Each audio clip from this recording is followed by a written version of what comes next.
parking lot, total ice rink. Downtown Nashville, total ice rink. Ice everywhere. Management draped in copious layers of Lululemon somewhere south of town. Nobody in the office except Bradley, the associate, who I think lives here at this point. Director Collins here by sled, I'm told. Producer Jesse here. I'm here. They're not keeping us off the air tonight. Late Kick is live, jam-packed, high atop an icy downtown Nashville, Tennessee, Alabama. What's happening? Well, I think I'm going to make some sense of it tonight. Yeah, a lot of change going on in Tuscaloosa. A lot for the worse, I guess, but at the very least, we've got change happening. A lot of people are applauding it because a lot of you are dusting off pom-poms you hadn't been able to wave in their face in the better part of 2 decades. So we will discuss that tonight. Jim Harbaugh.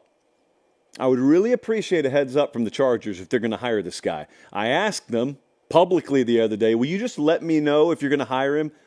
Unprofessionally, might I add. They have not responded to me. Florida State bashing is still happening, and I have not addressed it. But tonight, what is it, January 18th, I think it is time that we address it. I got some takes on that. I have got someone just flat out calling me bad for college football. I don't know why, but they have. So that will be among the radical takes portion of the segment tonight, or the show tonight. Kylene, Texas is tuned in. Kingman, Arizona. Great train watching town there, Kingman, Arizona. Greenwood, Mississippi, Cave Springs, Georgia. I appreciate it. One minor little suggestion here. I guess it's more of a request. I do this about once a month. It's called begging. And here's the way it goes. 51% of our viewers / listeners are unsubscribed to the YouTube channel and podcast. I'm asking you to subscribe because that's the way we keep the show free. That's it. That's all. I'm done begging.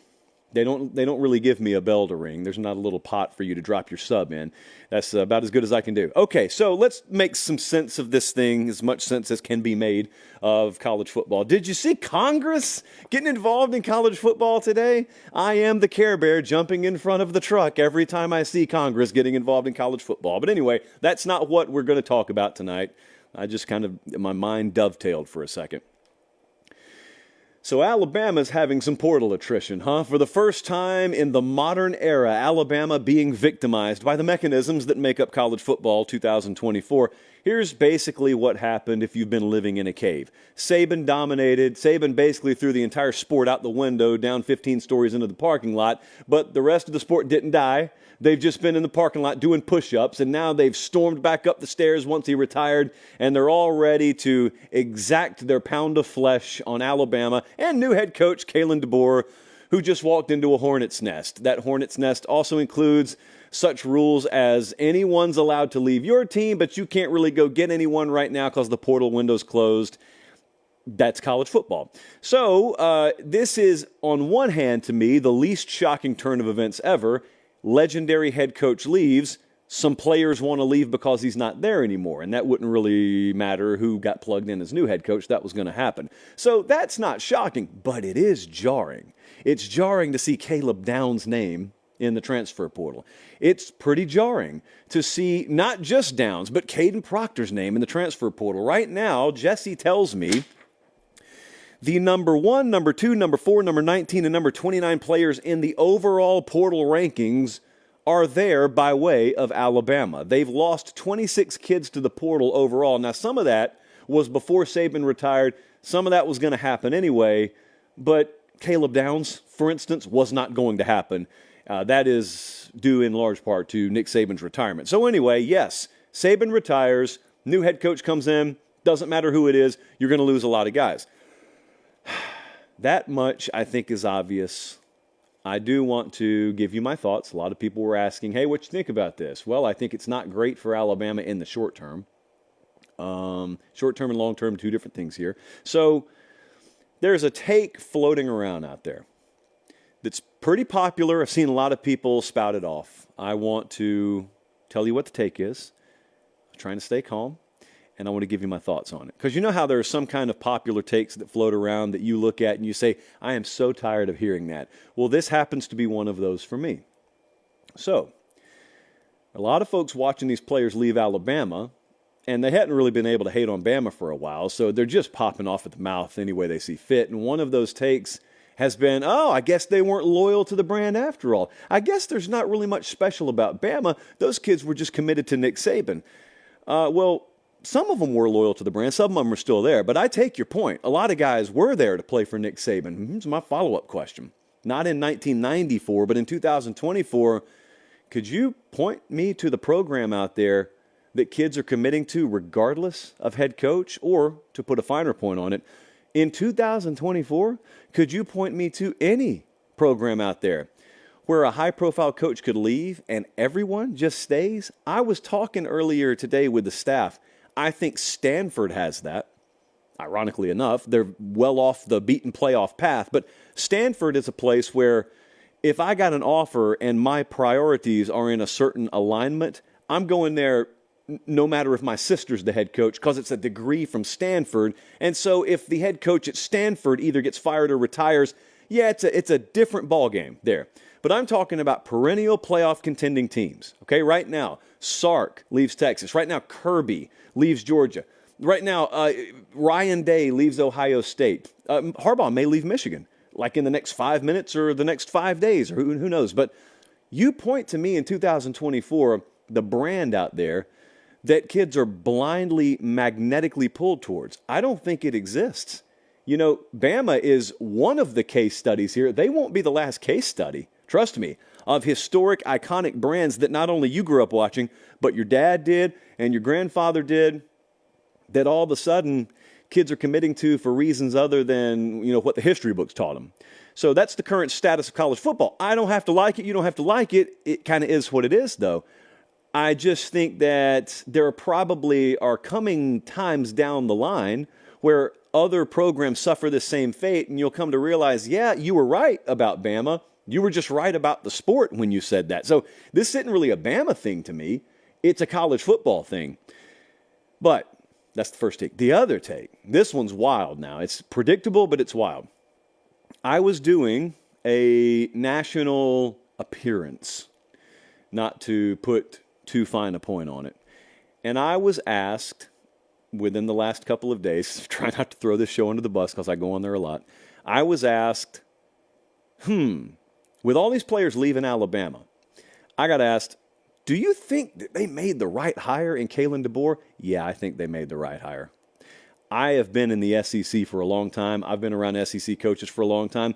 The ones who win the battles constantly, the ones who dominate the portal, the ones who dominate in recruiting, they're covered in scars. Those are the ones who win. They are covered figuratively in scars. The way this conference operates is not for the weak at heart. It's different. It's a unique culture. It's a unique ecosystem unto anywhere else in college football. There are some guys who have grown up down here who go elsewhere. Lanning does it at Oregon. But recruiting in the entirety on the West Coast pales in comparison to how intense the knife fight is down here. Kalen DeBoer just walked into it. And I'd imagine he's got some fresh scars on him right now. I think there is a major, major misread by a lot of people on who that guy is. A lot of folks look at him as some dude who came from the Pacific Northwest and he's in the SEC now and he's going to get chewed up and spit out. I don't think that's it at all. I think right now they're probably cut, they're bleeding at Alabama a little bit, but that'll turn. I mean, you know that'll turn. Like there'll be a day down the road, a few months, where spring football started and they've got all the momentum on their side, couple of commitments. You're hearing good things about the coaching staff. Then the post-spring portal opens up and then summer recruiting starts to pay dividends for them. There'll be plenty of times down the road where Alabama's got such momentum that it makes you laugh to look back on what you said and what other people said about him in early to mid-January. But here's what's going to last. What's going to last is some of the misconceptions about Kalen DeBoer being a fish out of water down here. I don't think he is at all. I think that guy is perfectly cut out to, once he gets his feet under him and once that staff gets its collective feet under it, to thrive. In the SEC, doing things by the SEC code is just different than the way it's worked elsewhere, and it's probably a shock to the senses right now. And I'd imagine a couple of things. I'd imagine DeBoer's walked in down here, and he's sat on the on-ramp and thought the traffic was going 80 and it's going about 110, and it takes you by surprise. It's like a cold tub plunge. It takes you by surprise to see how things really operate. To truly get behind that SEC curtain for the first time is a shock to the senses. and it swallows a lot of people up. But the ones who are cut out for it all of a sudden start to realize something about themselves. And there's this pulse of adrenaline, and there's this gritting of the teeth that you may have never quite felt, all due respect, at Washington or Indiana. And all of a sudden you look around, and there are famous examples in the past of guys that get knocked down early, and then they get back up, and then, oh snap, did he just pull a sledgehammer out? Yeah, he did. I think down the road, I'm bookmarking a lot of stuff. Mid-January 2024. I'm just laughing at it. I don't know the future any better than some of you. Maybe I do better than some of you, but I'm bookmarking a lot of stuff because I have a feeling in the not-too-distant future, once they've dusted themselves off, him and that new staff, you'll find Kalen DeBoer fits in a whole lot more seamlessly in the SEC than apparently a lot of people think he will. So right now, you got big-time players walking out the door. They are going to have to overhaul their roster. In some cases, they're going to have to do that anyway. I actually have a lot of excitement about the coaching staff he's brought in. Dave Bartu, who we have a lot of respect for on this show, very integral in a lot of coaching searches out there.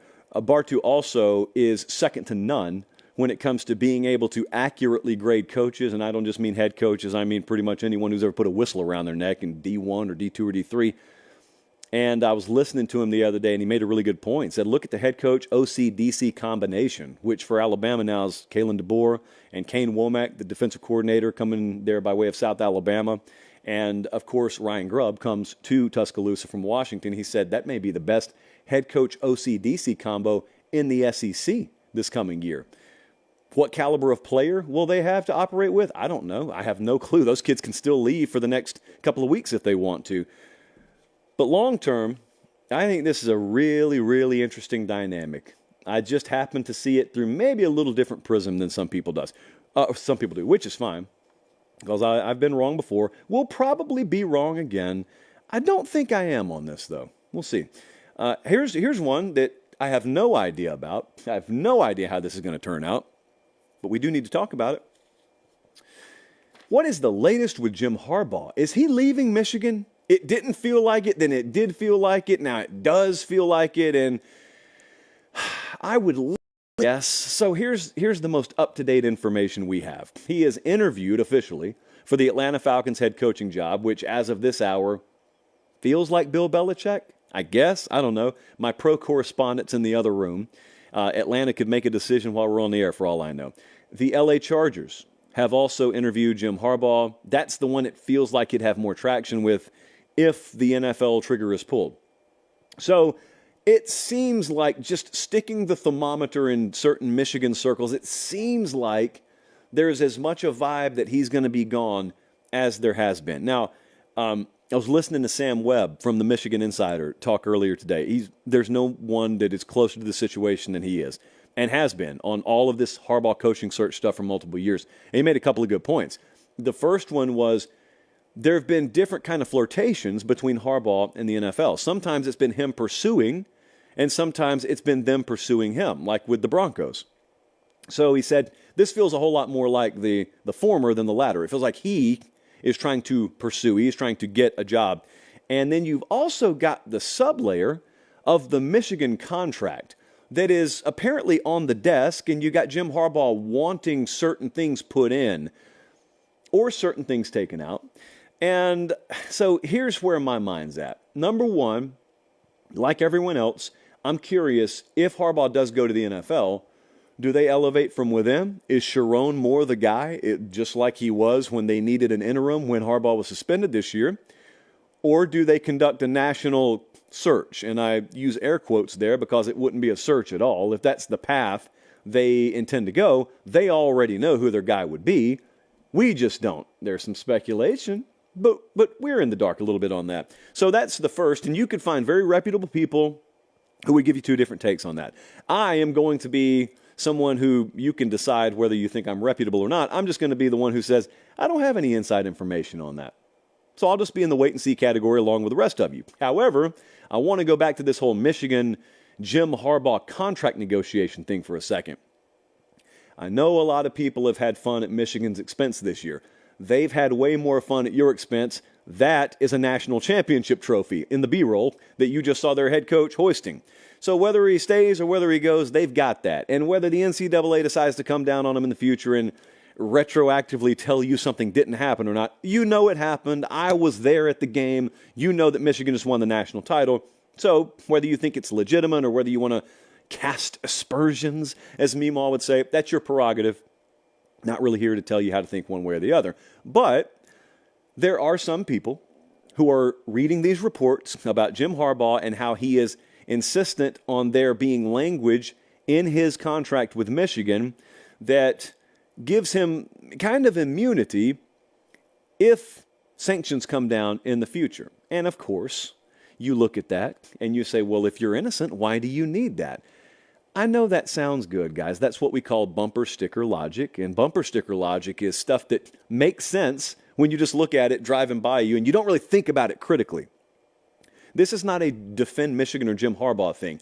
I'm telling you, if I were Jim Harbaugh, if you were Jim Harbaugh, and you actually understood the mechanisms of how this stuff works, you'd be doing the same thing. Whether you thought you were innocent or not, you'd be doing the same thing, because here is how this actually works. A head coach does not handle this stuff. Again, whether you're guilty or innocent, a head coach doesn't really handle this stuff. You've got legal types and you've got administrative and bureaucratic types that handle it. And here's the thing. Again, Sam Webb did really, really good reporting on this today. I thought he hit the nail on the head. It could be that Jim Harbaugh's looked at some of the decisions the University of Michigan has made, whether it be dropping a lawsuit or whether it be agreeing to admit to this infraction or that infraction, and he may look and say, I didn't want to agree to any of that. I don't think we did any of that. Now, whether he's right or wrong, fact remains he could feel that way.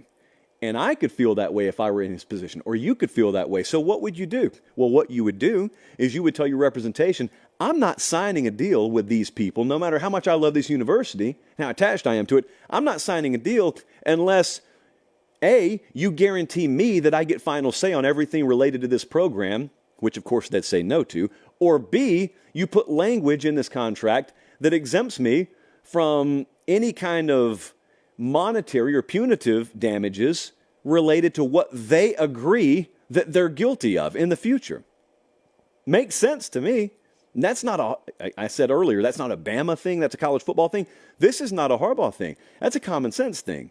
You can think he's guilty all day and twice on Sunday, or you can think he's innocent. I'm telling you, regardless, if you've ever dealt with the court system and understood how plea deals actually work, or if you've ever dealt with an NCAA investigation and dealt with legal representation from your university, can you imagine, take Harbaugh out of it, just pretend it's a generic investigation into Pate State, and I'm sitting at the table with my AD and my legal representation and 15 of their assistants lined up all the way down the table, and they're accusing me of X, and I'm saying we didn't do X, and then legal representation is telling me, yeah, but if you stonewall them on X, they're going to go try and find Y and Z. So we can either do one of two things. We can agree to X. We did X. We're going to have minor penalties handed down. Or we can say, nope, there's nothing there. We're fighting you on this. And we can risk them finding Y and Z. My representation is going to tell me, just admit to X. Well, I didn't do X. And if I didn't, and you guys are going to agree to it, it's not going to reflect poorly on you. It's going to reflect poorly on me. And so if you want to then go in another room with the same people and negotiate a contract extension with me, do you think for a second I'm going to let you give me a contract that could be totally voided down the road if NCAA sanctions are handed down to this program, when the whole time they could be handed down because you agreed to it in some back room that I'm not even welcome in. I'm not even involved in the conversation. So that's how I see that. I don't think I see that the way most other people do. That's not a Harbaugh thing. Like I said, that's just a college football thing.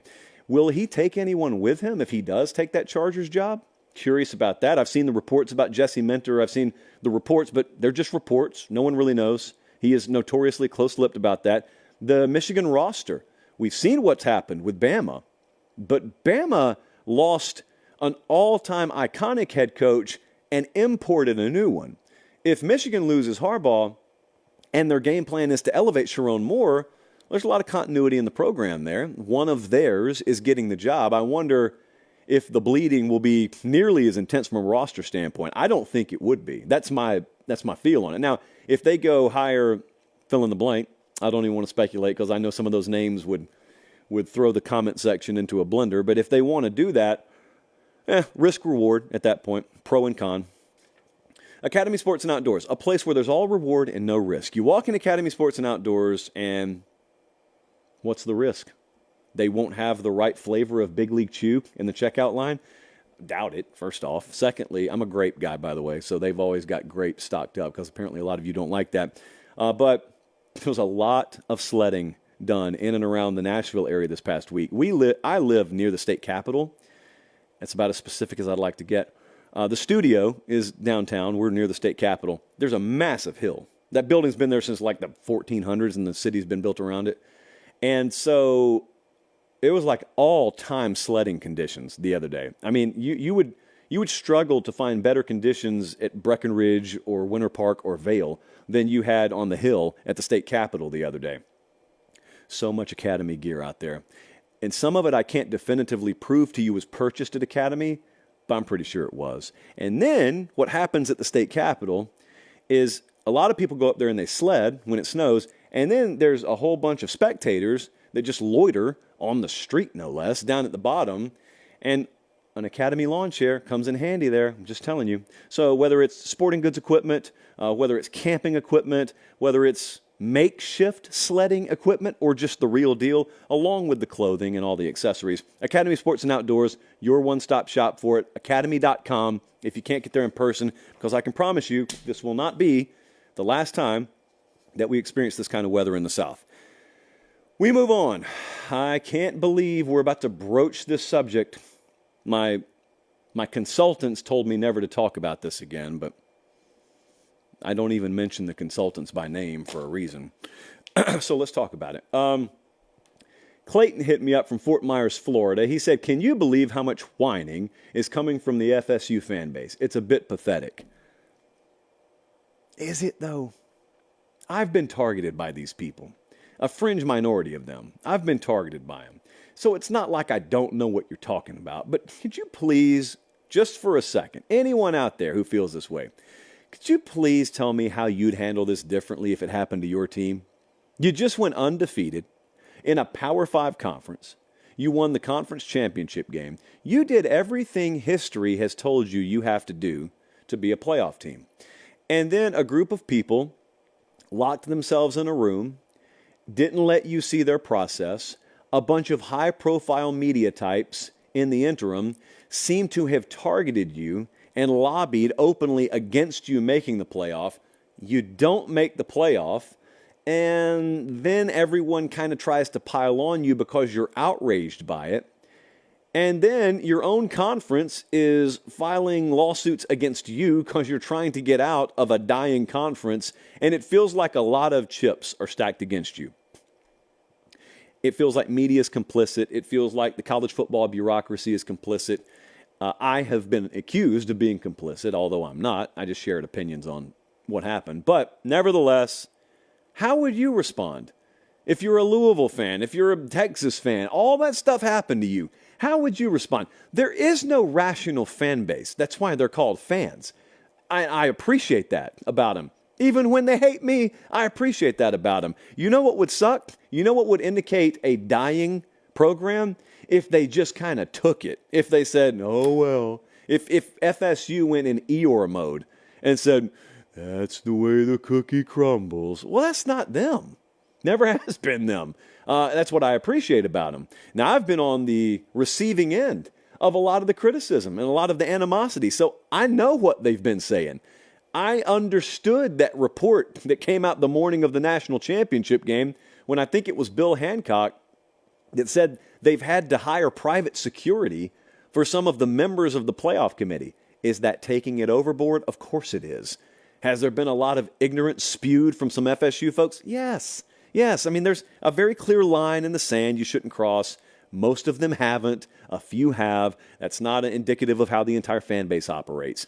So now that PSA is out of the way, it would be one thing if they didn't have reason to be upset. That's when I join you. I can't join you on that. I mean, Florida State folks got every reason in the world to be irate. Now, I told you when it happened, I told you I think that this is going to suck for a little while.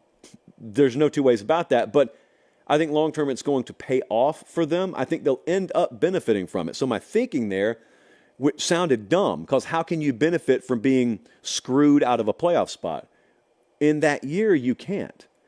But in the long term, it is my opinion Florida State wouldn't have gone on to win the title. Can't prove that, obviously. So if they made it, I think they go to the semifinal round, they get beat, and that's it. But if they get removed from the equation, they feel like they got screwed out of a spot, and that does something. Like when you feel like you had something, you earned something, and it gets taken from you, it's a very stone cold Steve Austin, Vince McMahon dynamic from the late 90s. And what it does inside your organization is one thing. What it does to your fan base is also another thing. And when you kind of have all that coalesce, there's an energy that you could never manufacture that your program gets, an us against the world mentality that you can preach, you can bang against the trash can all you want to. They got to feel it. Florida State feels it now. Like they truly feel like there's a machine out there and they don't have anything to do with it. They're not inside of it. It's built and it got used against them. I'm not even here to tell you they're wrong about it. We went very in-depth on that. I'm not revisiting that. But they get to have all that UCF energy once upon a time. But unlike UCF back in the day, Florida State's at the head table. They're at what you used to call the Power 5 table. That stuff will never happen to them again. There will be no undefeated season where they're left out because you're going to a 12-team playoff era now.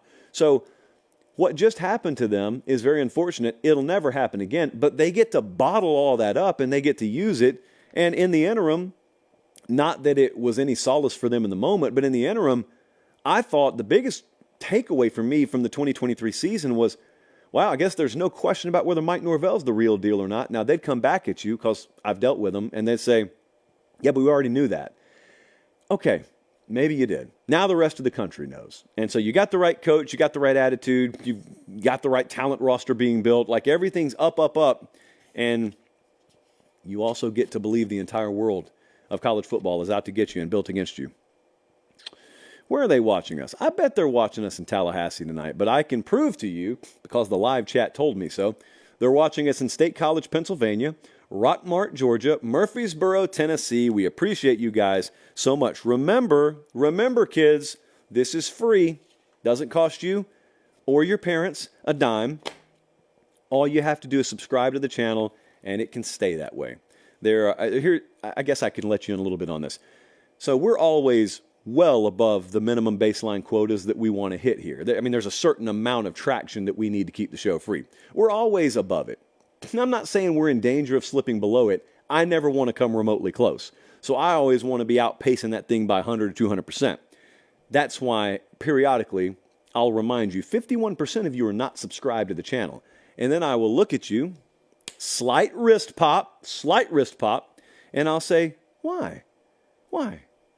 Just help us out. That's all it takes. Just subscribe.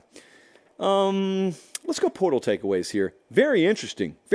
So the transfer portal window is closed. Of course, for teams whose coaches left, they can still move. But overall, I wanted to take a couple of minutes look at this, the quarterback situation especially, because now more so than ever, you have no way of forecasting programs 2 or 3 years down the road, because every transfer portal period comes with teams totally overhauling their quarterback room, which means they overhaul their team.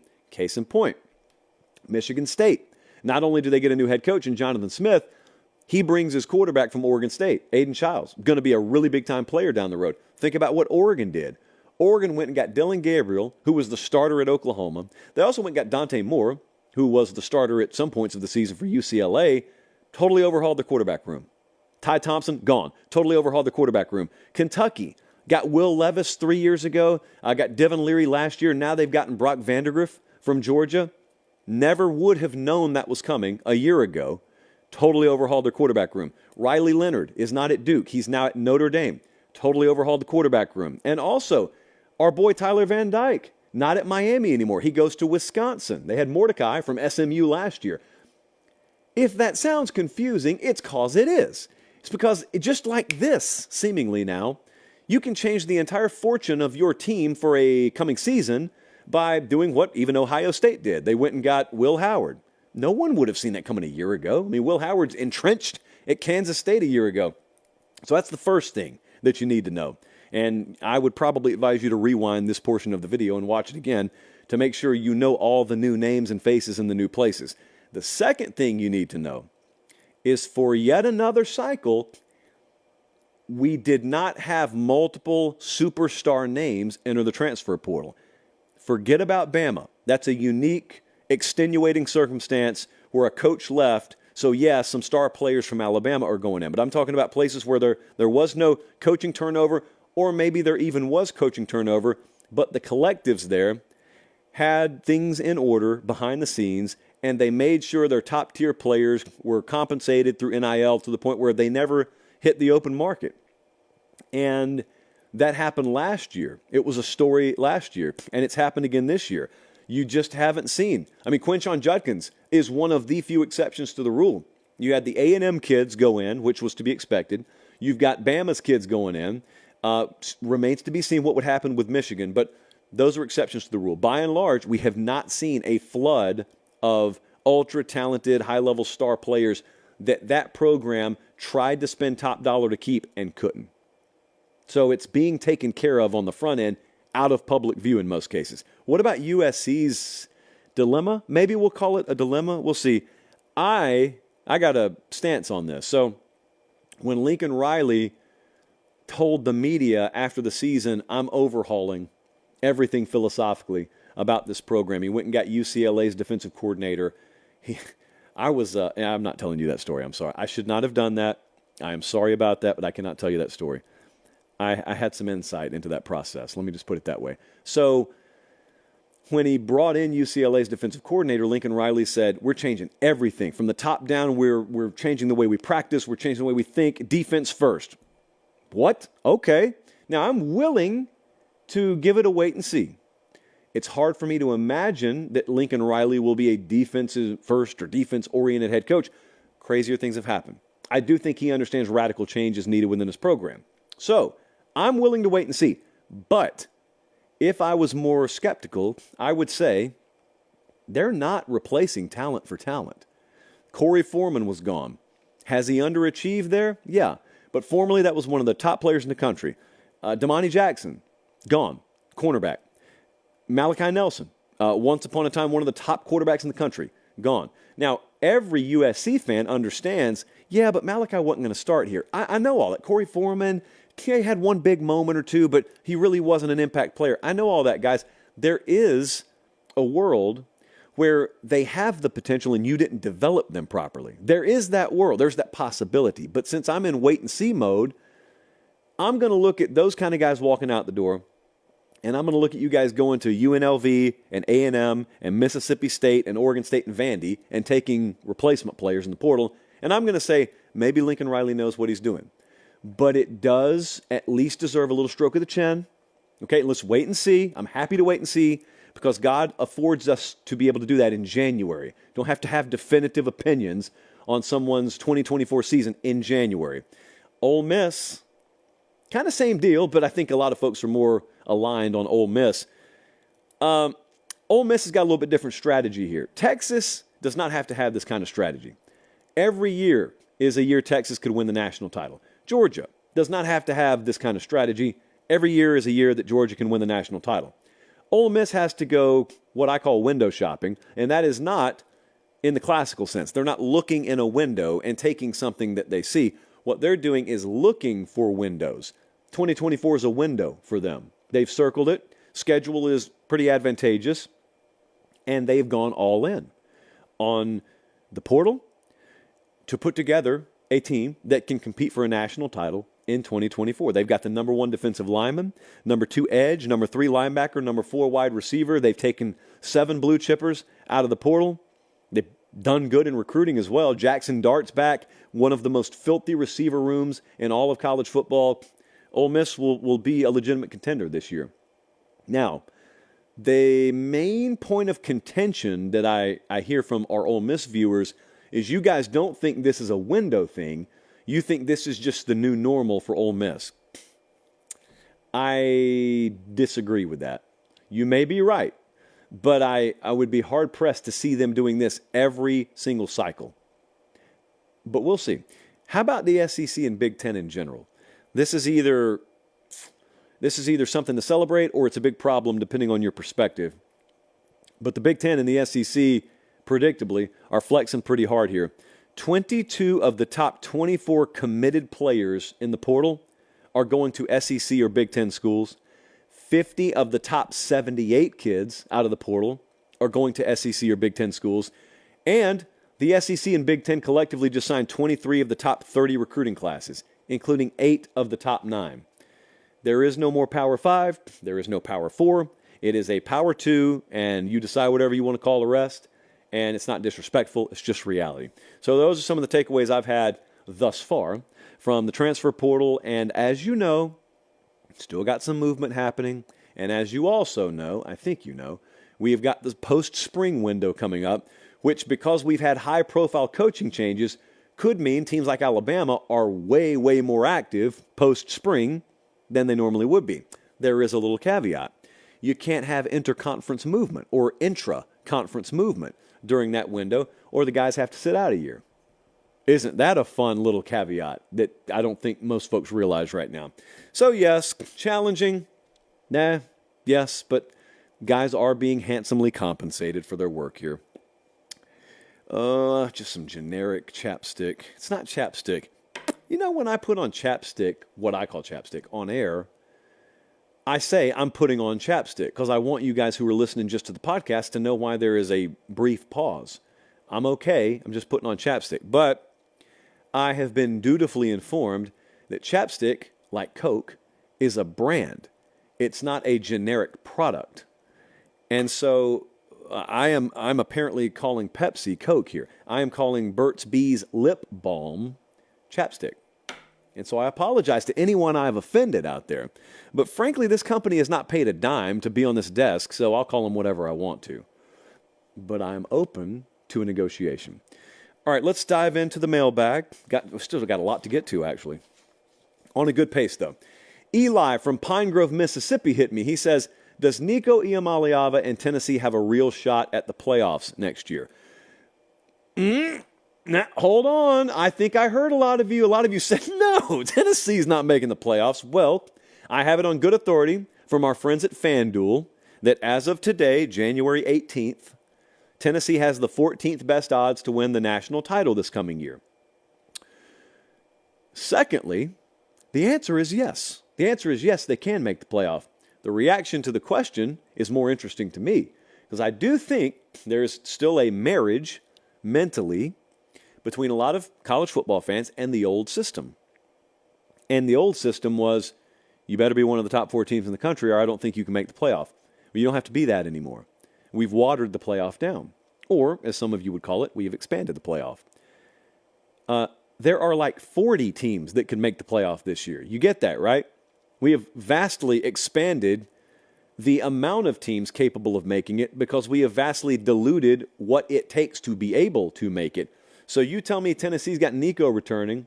Number one, I just need to know that because there are going to be teams that are hot at quarterback and otherwise are flawed football teams that make this tournament. That's just going to be the way it is every year.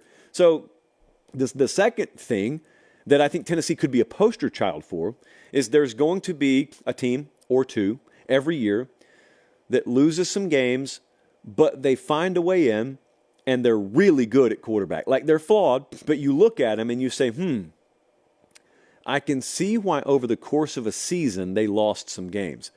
But they're like a hot three-point shooter in the tournament in March or April. If that guy's hot, I think they could beat anybody. Tennessee, or someone like them, is going to get in here with like 2 losses or maybe 3 losses to the right teams, and they're going to have a quarterback that hits his stride in November, and you're going to be saying, man, I know they're an 11 seed, but I got no interest in playing Tennessee. Tennessee and Miami are 2 of those teams this year because of Cam Ward and Nico, respectively. They play 3 teams with top 15 title odds. They play at Georgia this year. They play Alabama. They go to Oklahoma. That'll be fun for Josh Heupel. Yes, the answer is yes. Who in the world is saying no, Tennessee has no shot of making a 12-team playoff? It's 12 teams. Yes, they absolutely could do that. And yes, there are like 35 or 40 other teams that I'm going to answer yes to. Next up. Sorry, Colin, I don't think the snap of the fingers really does anything. Let me take a sip from the chalice right quick. This is from Jeffrey. Oh, yeah, I did want to address this. Okay, so Jeffrey said, should I get my hopes up about the sudden energy around my Buckeyes? Your hopes should always be up, Jeffrey. You're an Ohio State fan. Poverty for you guys is winning 11 games. Like, sign me up for that. Yes, I would be excited if I were you. Now, I know a lot of attention up there and around college football when it comes to Ohio State has been on the way they ended the season with the losses to Michigan and then they lost, or what was left of them, lost to Missouri. And then they hired a new AD. Ross Bjork, did you miss this headline? Goes to Columbus from Texas A&M this past week. So a lot of people have been paying attention to that. You know what I've been paying attention to? Because frankly, you're going to notice this a lot more than you do the athletic director. The players they've gotten to return for the 2024 season, like JT Tuimoloau did not go to the draft. Jack Sawyer, Denzel Burke, they did not go to the draft. They're all back. Emeka Egbuka, that were a wide receiver, did not go. Travion Henderson, running back, did not go. They added Quinshon Judkins. They added Will Howard at quarterback. They got 4 returning on the offensive line. The streets are saying this could end up being Ryan Day's best team overall. That's what I'm paying attention to. And whoever the new AD is can sit there in his box and enjoy it. That right there is what I'm paying attention to. And then I couple that with the fact that there is a horrific taste in the mouth of that program right now. And there should be, because they hadn't been good enough to beat Michigan 3 consecutive years. Ugh. You can't even utter those words. You can't even utter the team's name, much less the fact that you haven't been able to beat them for 3 years. So that right there is exciting. Yes, I'm excited for it, and I'm not even an Ohio State fan. So if you're an Ohio State fan, absolutely you should. Now, here's what I'm curious about, and granted, it's only January. I'm sure at some point maybe we'll make our way to Columbus this spring. We'll sit down with Ryan Day, and we'll have him explain the answer to the following question. What other changes did he deem necessary to make that aren't so apparent on the surface? That's a question, if you could get any coach to answer it in January, would be fascinating. I want to know specifically from Ryan Day. Sure, if you need to make a new hire or you need to go get a quarterback out of the portal, everybody knows that you have to make a decision there. But what if he subtly decided portions of how we practice on Tuesday have to be overhauled?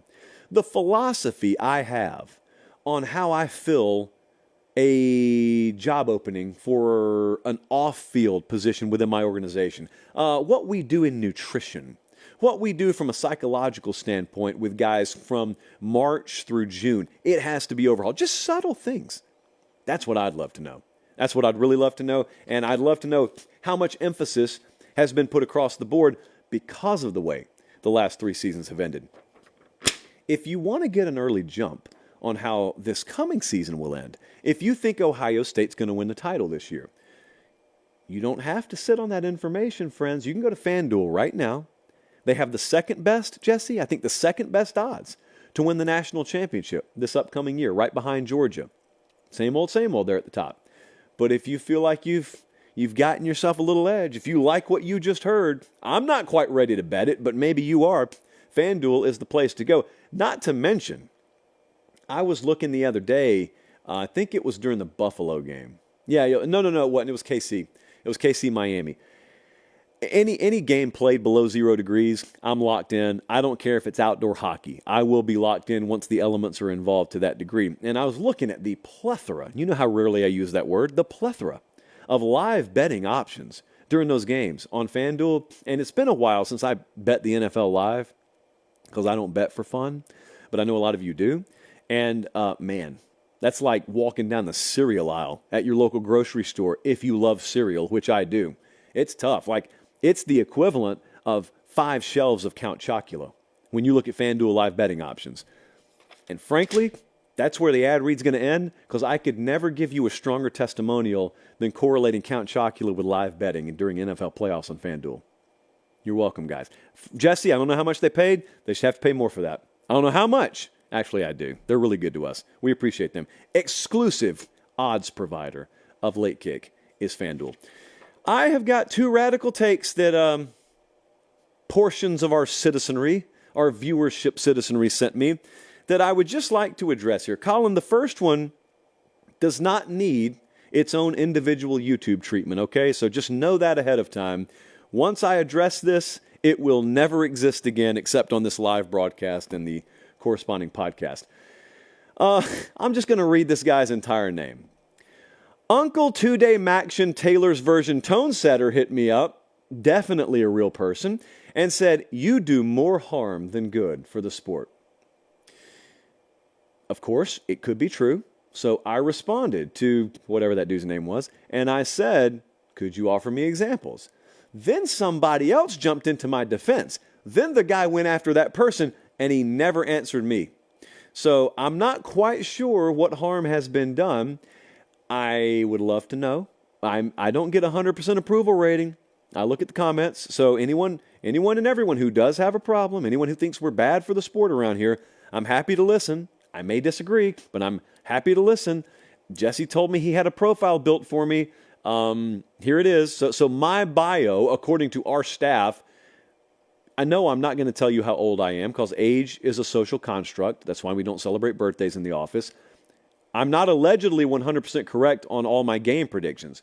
Guys, I've never been wrong on a game prediction. I have hit 100% on game predictions. It is not my fault if kids or coaches or officials screw up. Okay, if you remove that, I've never missed on a pick. What else does it say there? I've got dreams of working an imaginary position as commissioner. There's nothing imaginary about the coming campaign that I will launch to become college football commissioner. Like, I'll just serve in dual roles. My office could be right here. Wears the same pair of sweatpants every day, won't buy new ones. I'll buy new ones when these wear out. Do you understand how big a blessing it is when your sweatpants are so broken in that they naturally ventilate because the crotch is worn out and there's a hole? Nick Saban doesn't have a problem with it. He sat down with us. Mario didn't have a problem with it. Shannon Dawson down there didn't have a problem with it. The folks at the Texas State Fair don't have a problem with it. And if you're listening on podcast, these are just some of the portions of B-roll that Colin's running through. Look, that's a rented suit. I'll grant you that. But Rick Neuheisel and Brian Jones and folks, they didn't have a problem with it. So I would say to whoever this was that submitted this that you don't really mean that. That's what I'm going to say. Next up, Colin, let's roll on. Too much time was given to that. Southern Rivals Football Show hit us and said, Pat McAfee saved College Game Day. No shot at Pat McAfee. Got a lot of respect for the guy. I didn't know Game Day needed saving. Now, I will grant you, I'm not the biggest viewer of College Game Day because I'm on the road every week, and I am either at a stadium or in a hotel about to go to a stadium on Saturdays, so I hardly ever get to watch Game Day. I see bits and pieces of it. A lot of times I'm on campus where the broadcast is emanating from. But I've heard people say this. I've heard people say, Pat McAfee saved College Game Day. I don't doubt Pat's brought a different tone and attitude to College Game Day. And I don't doubt some of you may not like the broadcast more now than you used to. Some of you may tune in more. Some of you may be turned off by it. I'm sure that's not been a 100% approval rating or 100% focus grouped move that they've made. But I don't doubt any of that. What I'm asking is, did they need saving? As far as I can tell, it's still the number one pregame college football show in the land. I think Fox puts forth a great product on Saturday mornings. Our boy Brady does great work over there. But, I mean, Game Day's an institution. It's been around forever. And they needed saving? No, I think they may have needed a strong little shot of adrenaline. And I certainly think that there was upheaval in production this past summer that, probably left a lot of people scurrying behind the scenes, but the product they put on, man, that's That's second to none as far as I can tell. So I don't think they needed saving. You can say they were doing just fine as was, and that he's added something to it. Because I don't really even think if you got truth serum and Pat McAfee himself, he'd say, I saved College Game Day. The reason I know that is because if Pat McAfee left College Game Day tomorrow, they'd still be fine. Some of you may tune out, some of you may tune back in. They'd be okay. You know, they may add Nick Saban this fall. They may. That's the hot rumor on the street right now. Nick Saban may be on College Game Day this fall. So, how do we save Late Kick? Whomst amongst us could appear on the broadcast that would save this show? People are asking. That's unanswerable. I'm going to leave that for you. And we got to get out of here because somehow we have to drive home tonight. So for producer Jesse, for Director Colin, I'm Josh Pate. Thanks for watching the show tonight. Enjoy an early start to your weekend. Take care and God bless.